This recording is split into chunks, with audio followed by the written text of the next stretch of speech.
मुझे पता था कि तुम दोनों मेरे पास जरूर आओगी।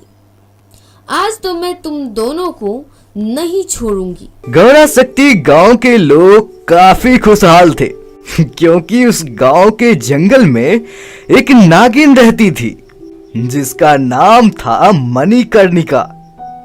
मणिकर्णिका जंगल के एक बड़े से गुफा में रहती थी। नागिन मणिकर्णिका लोगों की काफी मदद किया करती। गांव वाले के दुख, दर्द, परेशानी, समस्या, इन सभी चीजों को ये दूर कर देती थी। कोई भी नागिन मणिकर्णिका से मदद मांगता तो मणिकर्णिका सबकी इच्छा को पूरी करती थी। उसी गांव में नेहा नाम की लड़की अपने सौतेली माँ और अपने सौतेली बहन के साथ रहती थी। जब वो छोटी सी थी तभी उनकी माँ का देहांत हो गया था और अभी 1 साल पहले ही इनके पति और पिता का देहांत एक कार एक्सीडेंट में हो गया। वो अपनी छोटी सी बेटी के साथ अपनी सौतेली माँ के पास ही रहा करती थी। अरे तुम यहाँ क्या कर रही हो? घर में इतना सारा काम पड़ा है और तुम यहाँ बैठी हुई हो, खाती है और पड़ी रहती है। काम का न काज का, दुश्मन अनाज का। जाओ जल्दी जाओ, जाओ जल्दी जल्दी काम करो। बस हो गया माँ, मुन्नी को दूध पिलाकर मैं सारा काम कर दूंगी। नेहा की माँ नेहा से काफी काम करवाती। नेहा घर के सारे काम को करती थी। घर साफ करना, कपड़ा धोना, बर्तन साफ करना। लेकिन फिर भी नेहा की माँ नेहा को किसी न किसी वजह से हमेशा ही डांटते रहती। तुमने इस फर्श को कैसे साफ किया है? इतना सारा पानी पड़ा हुआ है। अगर मैं इस पानी पर गिर गई तो तुझे मार की ही जरूरत है। तुझे तो कोई काम में दिल ही नहीं लगता। नेहा बहुत ही अच्छी लड़की थी। उसकी सौतेली माँ और सौतेली बहन कितनी भी नफरत कर ले, पर ये इन दोनों को काफी प्रेम करती थी। हर रात को ये अपने माता पिता और अपने पति को याद करके रोया करती। लेकिन जब भी उसकी सहेली घर आती तो नेहा काफी खुश हो जाती और अपनी सहेली से ढेर सारी बातें किया करती। अरे नेहा, तुम कितने दिनों तक अपनी सौतेली माँ और बहन की नफरत का शिकार बनती रहोगी? तुम ऐसा करो, जंगल वाली नागिन से मदद मांग लो। वह तो बेसहारों की मसीहा है, सब ठीक कर देंगी। नहीं सुमन, मैं ऐसा कुछ भी नहीं कर सकती जिससे कि मेरी माँ को कष्ट हो। नुकसान पहुँचाने कौन बोल रहा है? मैं तो कह रही हूँ कि उन्हें सबक सिखाना चाहिए। बस अब बहुत हो गया सुमन। अगर और एक लफ्ज भी मेरी माँ के बारे में बोली तो ठीक नहीं होगा और अब तुम जा सकती हो। तुम उस चुड़ैल माँ की धर्मपरायण बेटी बनी रहो और उसकी खूब जूती खाती रहो। मैं चलती हूँ। अपने सहेली से बात करते करते नेहा को दोपहर का खाना बनाने में काफी देर हो जाती है। उसकी सौतेली माँ और बहन उससे उस दिन काफी गुस्सा हो जाती है और नेहा को खरी खोटी सुनाने लगती है। नेहा उस दिन काफी उदास हो जाती है और जंगल की तरफ अपनी बच्ची को लेकर चली जाती है और एक बड़े से पेड़ के पास बैठकर रोने लगती है।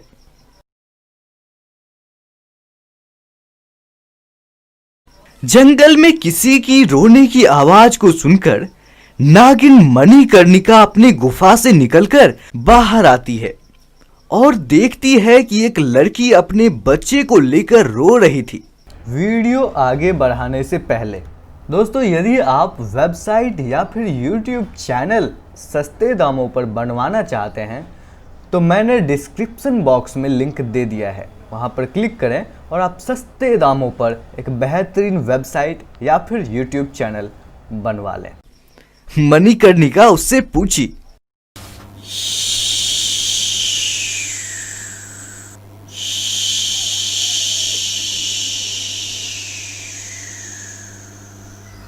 तुम्हें क्या हुआ पुत्री? तुम क्यों रो रही हो? फिर नेहा ने नागिन मणिकर्णिका को अपनी माँ और अपनी बहन के बारे में सारी बातें बताई। उन दोनों को तो मैं छोड़ूंगी नहीं। नहीं नहीं नागिन जी, आप ऐसा मत कीजिए। वो मेरी माँ और बहन है और मैं उनसे काफ़ी प्यार करती हूँ और इससे कोई फर्क नहीं पड़ता कि वो मुझसे प्यार करे या ना करे। मैं उन्हें नुकसान नहीं पहुँचाना चाहती।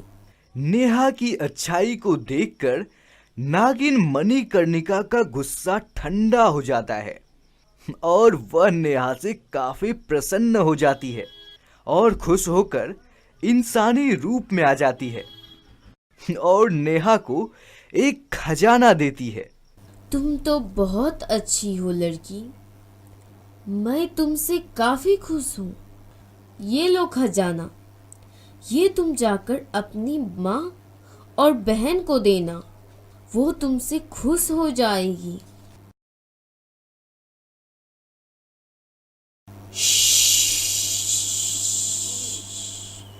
ये खजाना तो मैंने तुम्हें जानबूझकर दिया है नेहा। मुझे पता था कि तुम्हारी माँ और बहन बहुत ही ज़्यादा लालची है।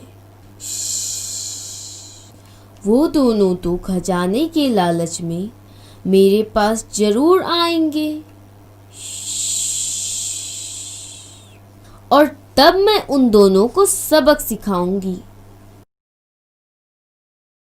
जैसे ही नेहा खजाने को लेकर घर आती है तो उसकी सौतेली माँ और बहन खजाने को छीन लेती है और खजाना देखकर बहुत खुश हो जाती है। माँ, ये तो बहुत सारा खजाना है, हम तो मालामाल हो गए। उस नागिन की गुफा में तो और भी बहुत सारा खजाना होगा। क्यों ना हम उस नागिन को ही मारकर खजाना ले आए और इस खजाने को लेकर दुनिया का सबसे अमीर आदमी बन जाए।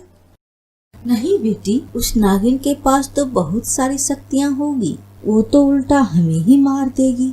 नहीं माँ, तुम चिंता मत करो, हम रात को उस नागिन की गुफा में जाएंगे और वह नागिन जब सो रही होगी तो गरम गरम खौला हुआ पानी उस पर डाल दूंगी और वो नागिन अंदर ही मर जाएगी। ये तो बहुत ही अच्छा आइडिया है, चलो चलते हैं। नेहा की सौतेली माँ और बहन दोनों रात को गर्म पानी लेकर नागिन की गुफा तक पहुंच जाती है और जैसे ही वो दोनों गुफा में पानी डालने ही वाली होती है उसी समय नागिन मणिकर्णिका आ जाती है। ये देखकर दोनों माँ बहन काफी डर जाते हैं। तुम दोनों बहुत लालची हो, मुझे पता था कि तुम दोनों मेरे पास जरूर आओगी। आज तो मैं तुम दोनों को नहीं छोड़ूंगी और तुम्हें नेहा को कष्ट देने के लिए जरूर सबक सिखाकर रहूंगी।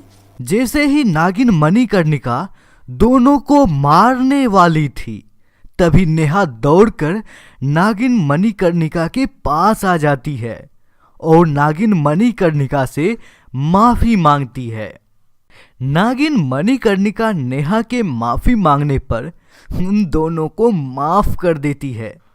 नेहा के अच्छाई को देखकर नेहा की माँ और बहन दोनों को काफी शर्मिंदगी महसूस होती है और बोलती है, बेटी, मैं तो माफी के लायक नहीं हूँ, फिर भी मुझे माफ कर दो बेटी। मैंने तुम्हें बहुत ही कष्ट दिया, मुझे माफ कर दो। नहीं नहीं माँ, तुम ऐसा मत बोलो। तुम ऐसा बोल करके मुझे शर्मिंदा मत करो।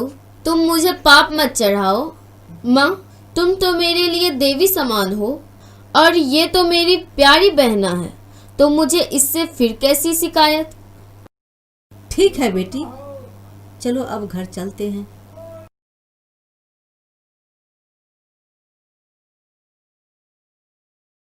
वहीं दूसरी ओर इच्छाधारी नाग और नागिन धरती पर आ जाते हैं और अपनी शक्ति से एक जादुई पेड़ धरती पर उगा देते हैं।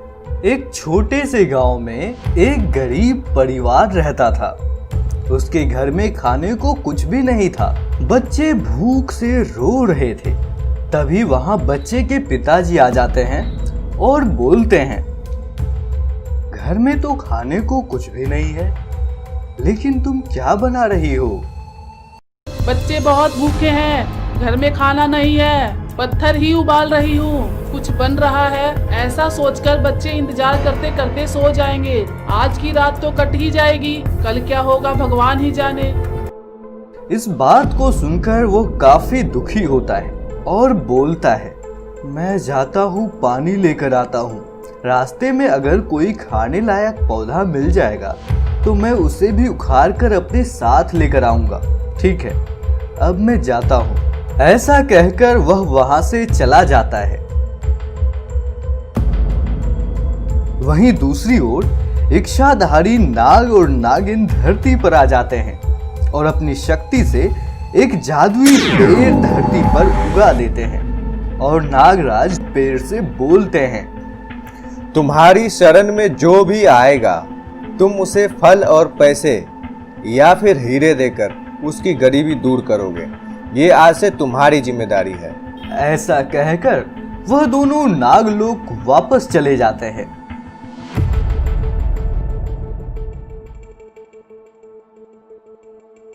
वहीं दूसरी ओर किसान पानी लेकर आ रहा होता है।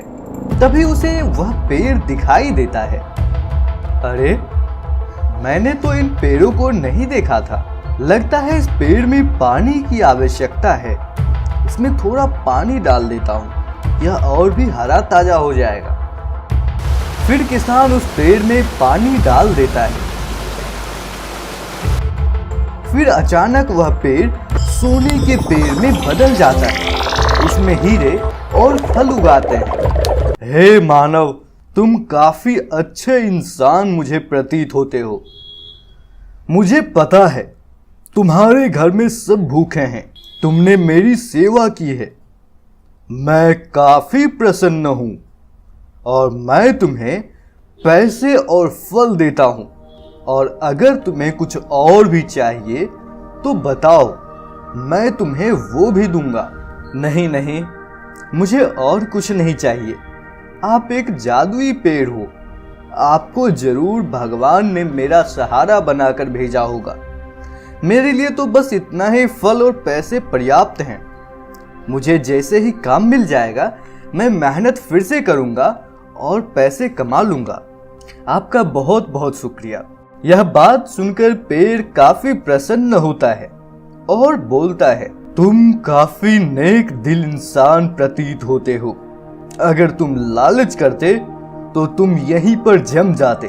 तुमने कोई लालच नहीं की, तो अब तुम्हें जब भी पैसों की जरूरत हो या फिर जब भी खाने की जरूरत हो तो तुम आकर मुझसे मांग सकते हो।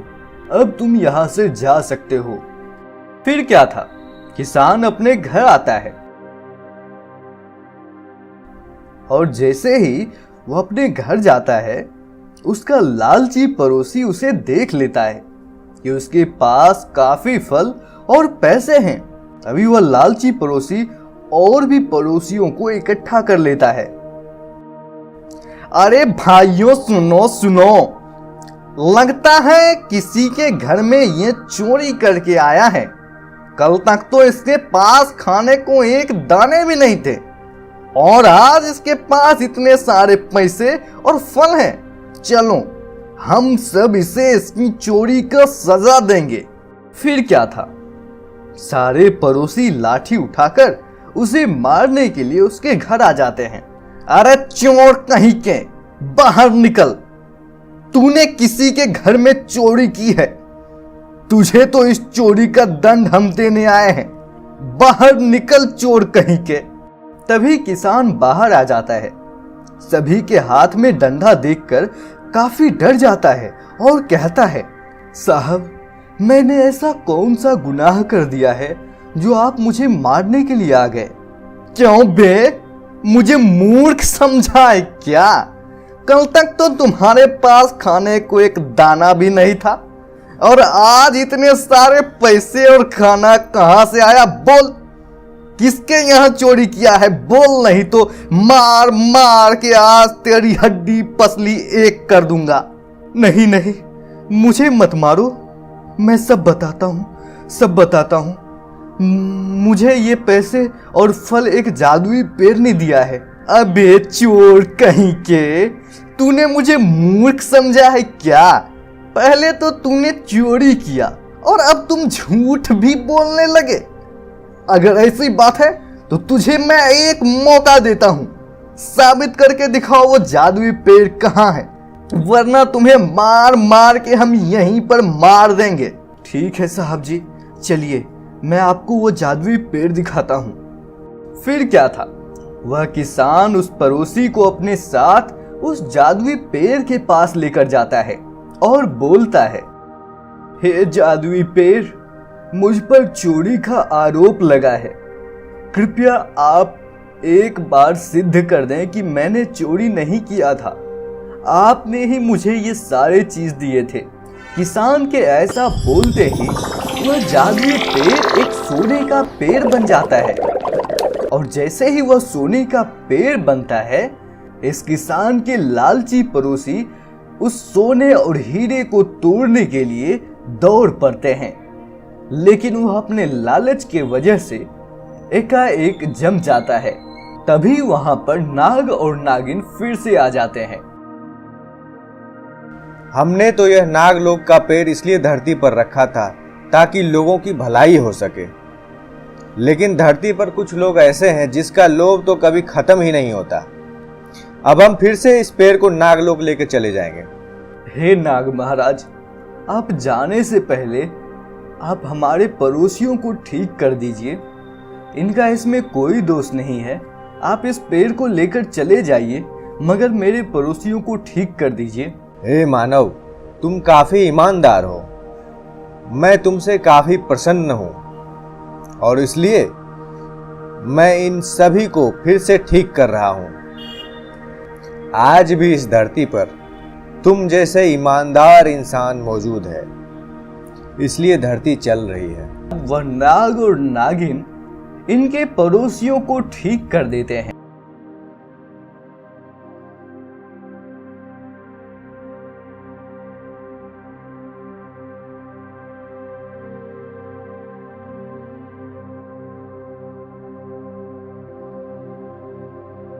वीडियो आगे बढ़ाने से पहले दोस्तों, यदि आप वेबसाइट या फिर यूट्यूब चैनल सस्ते दामों पर बनवाना चाहते हैं तो मैंने डिस्क्रिप्शन बॉक्स में लिंक दे दिया है, वहां पर क्लिक करें और आप सस्ते दामों पर एक बेहतरीन वेबसाइट या फिर यूट्यूब चैनल बनवा लें।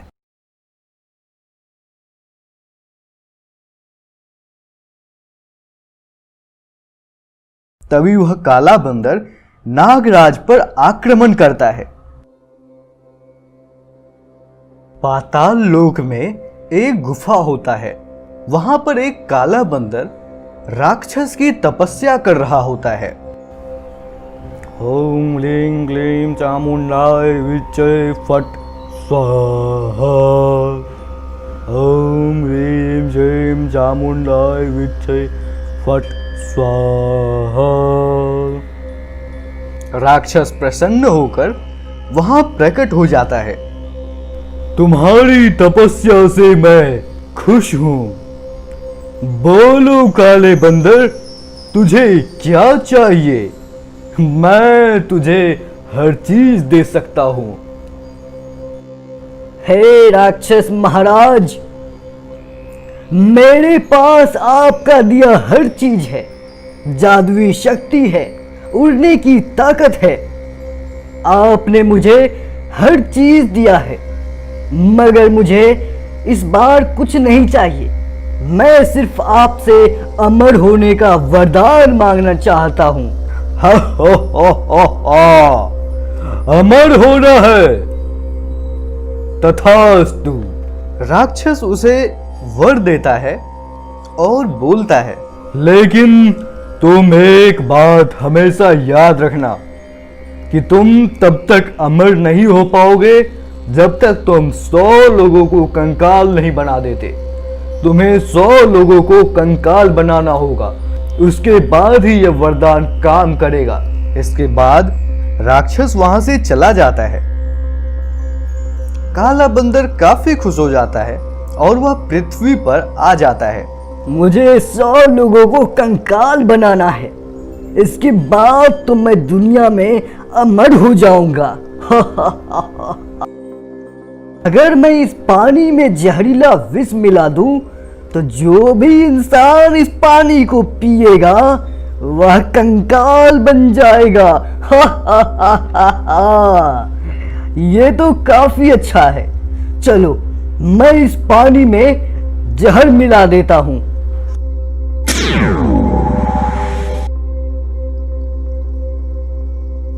वहां 2 आदमी आता है और उस तालाब के पानी को पीता है। पानी के पीते ही वह कंकाल में बदल जाता है। हे भगवान, ये क्या हो गया? मैंने तो शुद्ध जल पिया था, मैं कंकाल कैसे बन गया? तभी वहां पर वह काला बंदर आ जाता है और दोनों को उठाकर अपने गुफा में लेकर चला जाता है।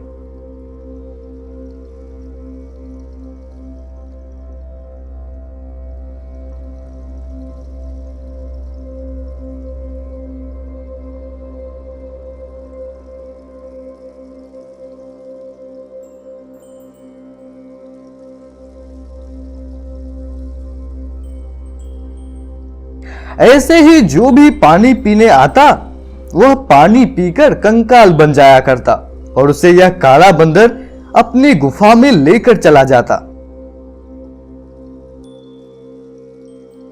बहुत सारे लोगों को वह कंकाल बनाते ही जा रहा था। रोज रोज घटते आदमी को देखकर गांव वाले काफी परेशान हो जाते हैं। मित्रों, रोज रोज आदमी का गायब होना यह अच्छी बात नहीं है। हमें लगता है कि हम लोगों को भगवान से विनती करने जाना चाहिए। सभी गांव वाले भगवान से विनती करने के लिए आते हैं और भगवान को सारी बातें बताते हैं। तभी उस भगवान की मूर्ति से आवाज आती है, मैं इस संकट में मदद करने के लिए नागराज भेज रहा हूँ। आ जाओ नागराज, कहाँ हो तुम? इस संकट की घड़ी में मेरे भक्तों को मदद करो। आ जाओ नागराज, आ जाओ, आ जाओ नागराज, कहाँ हो तुम? इस संकट की घड़ी में मेरे भक्तों को मदद करो। आ जाओ नागराज, आ जाओ।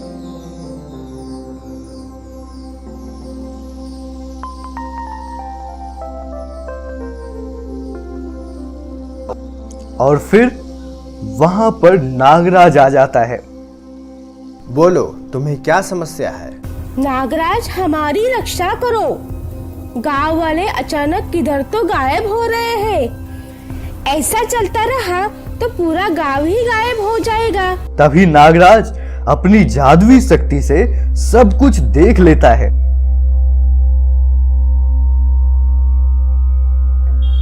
और कहता है, तालाब में एक काले बंदर ने जहरीला पानी मिला दिया है। जो भी उस पानी को पी रहा है वो कंकाल बन जाता है।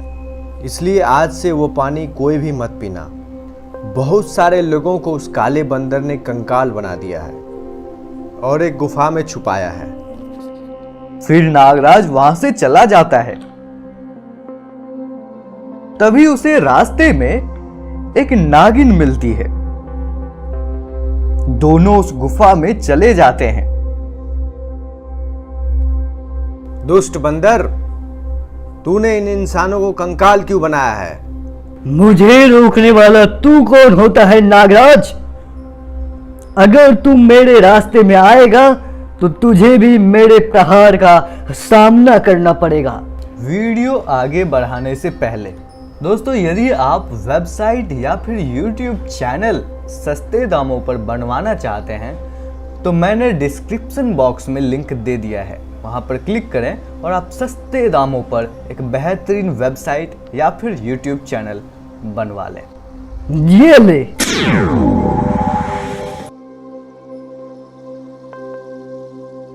और नागराज भी काला बंदर पर एक जहरीला सर्प छोड़ता है और वह काला बंदर वहीं पर ढेर हो जाता है। लेकिन तभी वहां पर एक राक्षस भी आ जाता है। दोनों में काफी लड़ाई होती है।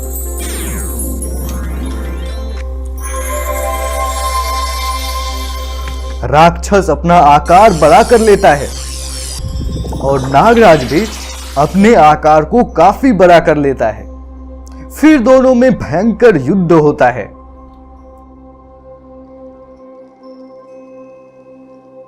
और अंत में नागराज भगवान के त्रिशूल को उस शैतान के पेट में मार देता है और वह शैतान भी वहीं मर जाता है। और फिर नागिन फिर से अपनी शक्ति से सारे कंकालों में जान डाल देती है और वह आदमी फिर से ठीक हो जाता है। अगर आप नागिन और काला बंदर पर दूसरा वीडियो भी देखना चाहते हैं तो आप हमें क्यों आए हो तोते भाई? सांप सांप राजा को काटो, राजा न बढ़ई को दंड दे, बढ़ई न खुट्टा चीरे, खुट्टे में मेरे चने का दाना, क्या खाऊं क्या पीऊं, क्या लेकर मैं घर जाऊं।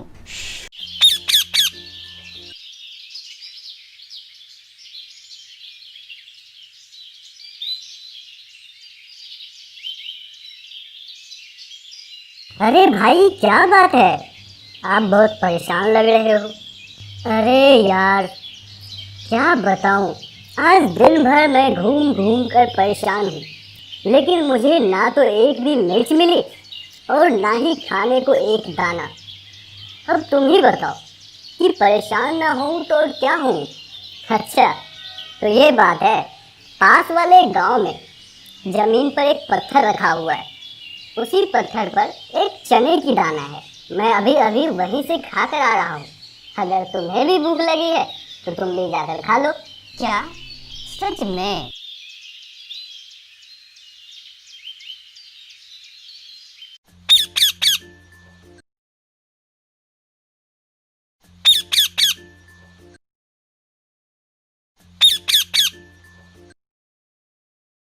ये रही चने की दाल, मैं इसे ले लेता हूँ। दिन भर का भूखा भी हूँ, इसे ही खाकर आज मेरा पेट भर जाएगा।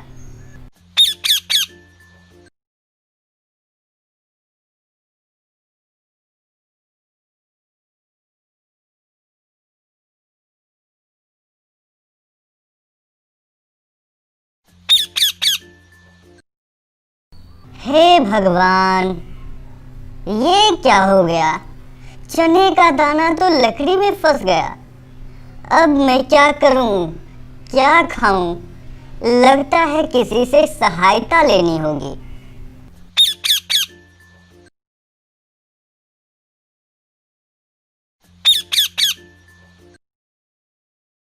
क्या बात है तोते भाई, यहाँ कैसे आना हुआ? मुझे बहुत ही मुश्किल से एक चने का दाना मिला था और वो भी एक लकड़ी के खूंटे में गिर गया। क्या आप उसे मेरे लिए निकाल देंगे? मैं तुम्हारे एक चने के दाने के लिए जाऊं लकड़ी काटने? नहीं जाता, चलो जाओ यहाँ से। ठीक है, अगर आप नहीं जाओगे तो मैं जा रहा हूँ राजा के पास, उनसे आपकी मैं शिकायत करूँगा। हाँ हाँ ठीक है, जाओ जाओ, ऐसे भी एक तोते की बात कौन मानेगा।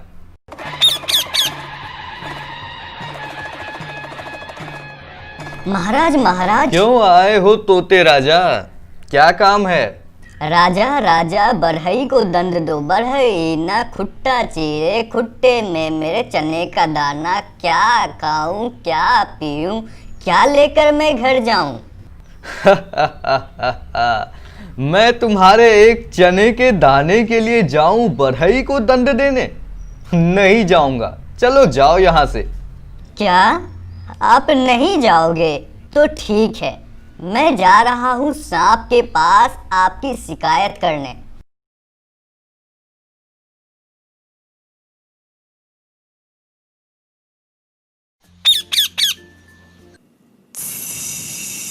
क्यों आए हो तोते भाई? सांप सांप राजा को काटो, राजा न बढ़ई को दंड दे, बढ़ई न खुट्टा चीरे, खुट्टे में मेरे चने का दाना। क्या खाऊं क्या पीऊं, क्या लेकर मैं घर जाऊं? मैं तुम्हारे एक चने के दाने के लिए जाऊं राजा को काटने? नहीं नहीं, मैं नहीं जा सकता। ठीक है, अगर तुम नहीं जाओगे तो मैं जा रहा हूँ लाठी के पास। मैं लाठी से तुम्हारा शिकायत करूंगा।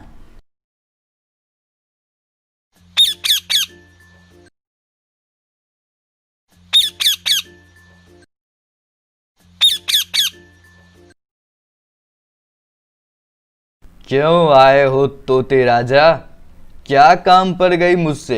लाठी लाठी सांप को मारो, सांप न राजा काटे, राजा न बढ़ई को दंड दे, बढ़ई न खुट्टा चीरे, खुट्टे में मेरे चने का दाना। क्या खाऊं क्या पीऊं, क्या लेकर मैं घर जाऊं? तुम्हारे एक चने के दाने के लिए मैं जाऊं सांप को मारने? नहीं जाऊंगा। क्या तुम नहीं जाओगे? तो ठीक है, अब मैं जा रहा हूँ आग के पास तुम्हारी शिकायत करने।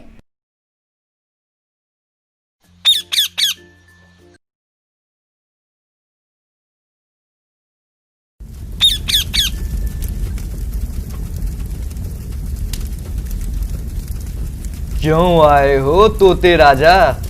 क्या काम है?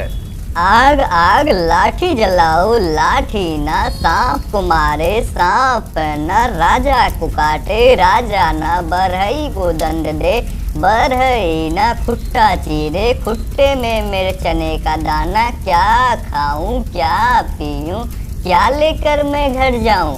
तुम्हारे एक चने के दाने के लिए मैं जाऊं लाठी जलाने? नहीं, मैं नहीं जा रहा। ठीक है, अगर तुम नहीं जाओगे तो मैं पानी के पास जा रहा हूँ तुम्हारी शिकायत करने। उससे कहकर मैं तुम्हें बुझा दूंगा।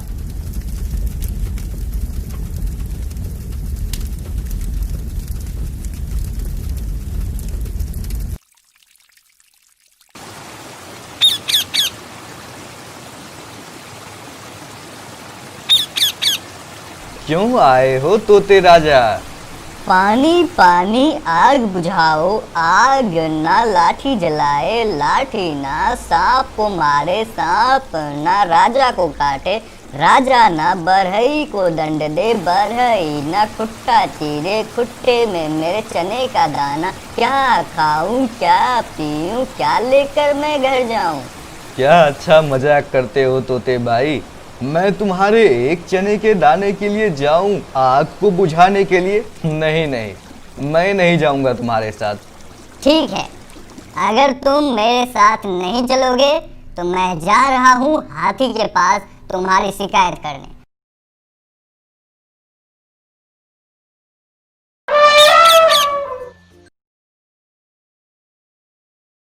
क्यों आए हो तोते राजा? आखिर हमसे क्या काम पड़ गया तुम्हें?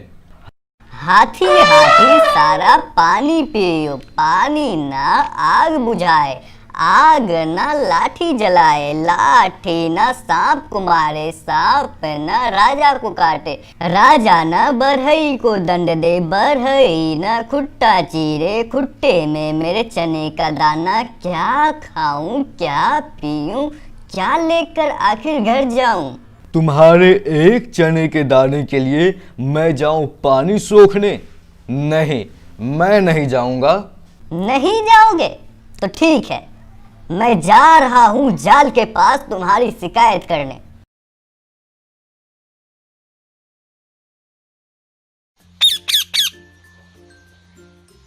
क्यों आए हो तोते राजा? जाल जाल हाथी को छानो, हाथी ना पानी सोखे, पानी ना आग बुझाए, आग ना लाठी जलाए, लाठी ना सांप को मारे, सांप ना राजा को काटे, राजा ना बढ़ई को दंड दे, बढ़ई ना खुट्टा चीरे, खुट्टे में मेरे चने का दाना। क्या खाऊं क्या पीऊं, आखिर क्या लेकर मैं घर जाऊं? बहुत ही अच्छा मजाक था। तुम्हारे एक चने के दाने के लिए मैं जाऊं हाथी को छानने? नहीं नहीं, कभी नहीं जाऊंगा। जाओ यहाँ से। नहीं जाओगे तो ठीक है, मैं जा रहा हूँ मूसक को बुलाने, उससे कहकर मैं तुझे कटवा दूंगा।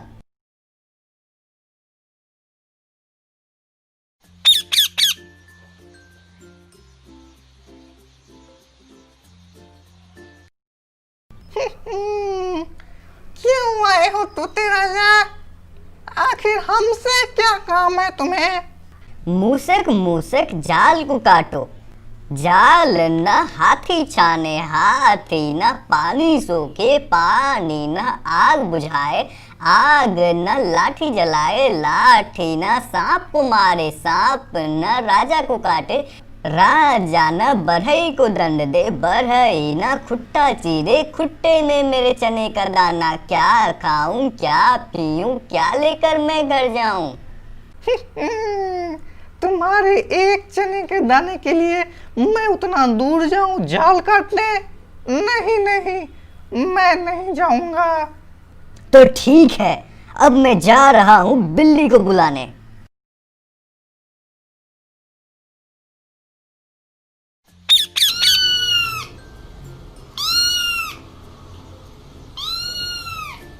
बिल्ली मौसी, मूसक न जाल को काटे, जाल न हाथी छाने, हाथी न पानी सोखे, पानी न आग बुझाए, आग न लाठी जलाए, लाठी न सांप को मारे, सांप न राजा को काटे, राजा न बढ़ई को दंड दे, बढ़ई न खुट्टा चीरे, खुट्टे में मेरे चने का दाना। क्या खाऊं, क्या पीऊं, क्या लेकर आखिर घर जाऊं?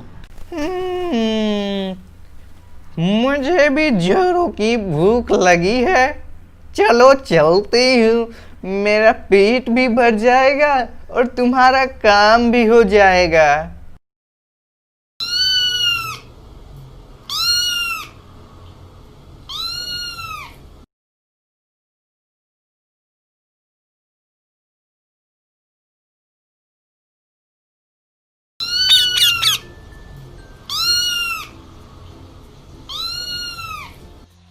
मुझे खाओ मत कोई, मैं जाल काटूंगा लोई।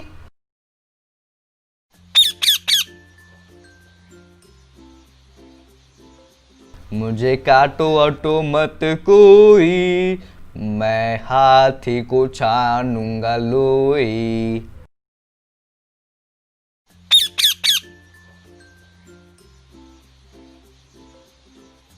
मुझे छानो वानो मत कोई, मैं पानी को सोख लूंगा लोई।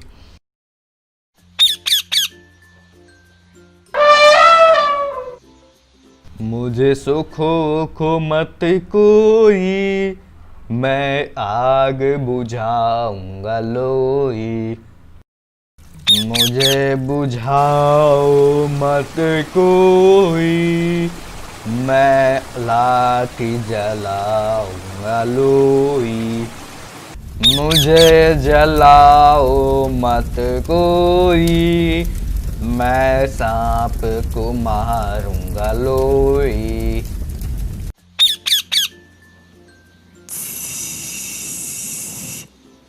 मुझे मारो मत कोई, मैं राजा को काटूंगा लोई। मुझे काटो मत कोई, मैं बढ़ई को दंड दूंगा लोई। मुझे दंड दो मत कोई, मैं खुट्टा चीरूंगा लोई।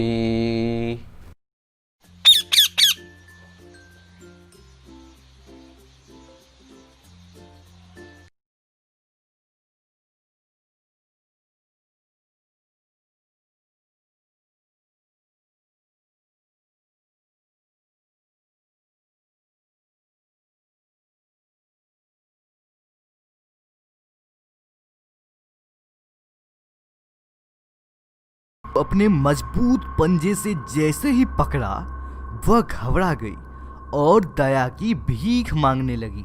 नहीं नहीं नहीं, मुझे माफ कर दो बंदर जी। एक गांव में तरुण नाम का एक लकड़हारा रहता था। वह बहुत ही सरल और कोमल विचार का था। तरुण जंगल से रोज लकड़ियां काटता और उसे बेचकर किसी तरह से अपना गुजारा किया करता। एक दिन की बात है, लकड़हारा जल्दी जल्दी से तैयार होकर जंगल को चला जाता है। अरे बाप रे, आज तो जंगल जाने में बहुत देर हो गया।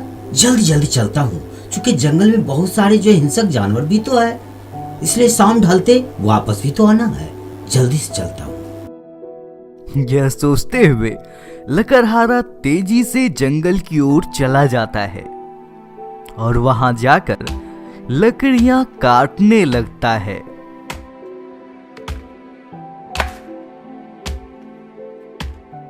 लकड़हारा जैसे ही लकड़ियों के गट्ठर को लेकर 2-4 कदम आगे ही बढ़ता है कि तभी वह एक बंदर के बच्चे को कराहते देखता है।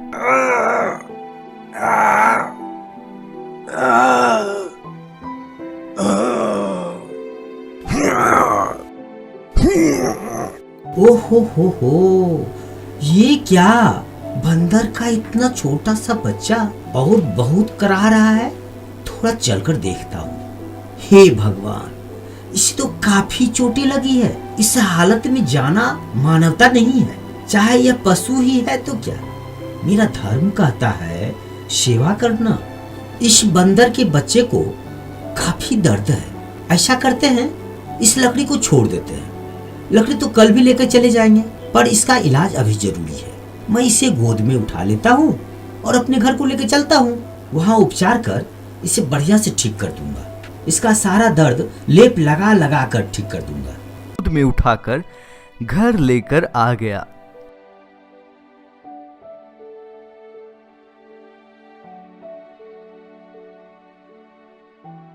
और कुछ ही दिन के उपचार से उस बंदर के बच्चे को ठीक कर दिया। बंदर का बच्चा अब धीरे धीरे बड़ा होने लगा।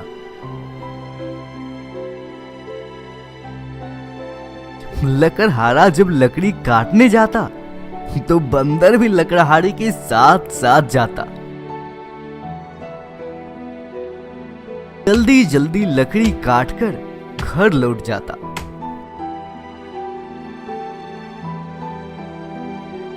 इस प्रकार बंदर जैसे दोस्त को पाकर लकड़हारा बहुत ही जल्दी अमीर हो गया। लेकिन फिर भी लकड़हारा अपने व्यवसाय को नहीं छोड़ा। वह रोज लकड़ी काटने जाता।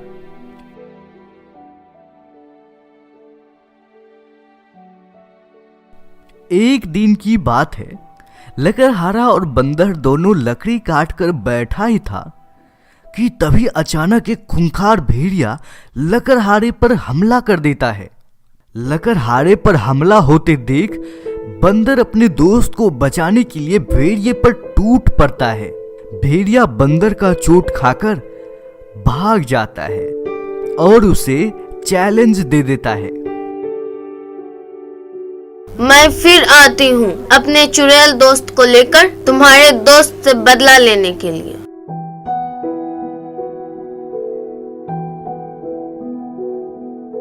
फिर दूसरे दिन जब लकड़हारा और बंदर लकड़ी काटने जाता है, उसी समय भेड़िया और चुड़ैल दोनों आकर लकड़हारे के सामने खड़ा हो जाता है।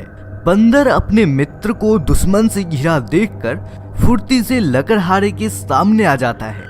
ओहो, तो तुम ही हो जो इस लकड़हारे की रक्षा करते हो। तुम जाओ, मैं तुम्हें जीवन दान देती हूँ। मैं लकड़हारे को खाऊंगी, चूंकि इसका दुश्मनी हमारे भेड़िए दोस्त से है।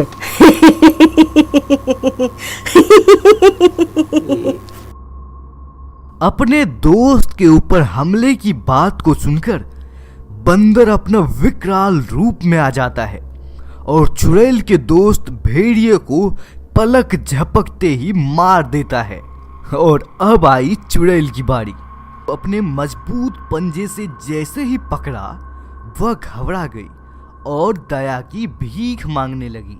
नहीं नहीं नहीं, मुझे माफ कर दो बंदर जी, मुझसे बहुत बड़ी गलती हो गई। लकड़हारे आपका मित्र है तो आज से हमारा भी मित्र है। मैं इस जंगल में भी इनके साथ रहूंगी और हमेशा इसकी मदद करूंगी। मुझे माफ कर दो बंदर जी। ठीक है दोस्त, इस चुड़ैल को छोड़ दो, इसे जीवन दान दे दो। लकड़हारे की बात को सुनकर बंदर चुड़ैल को छोड़ देता है।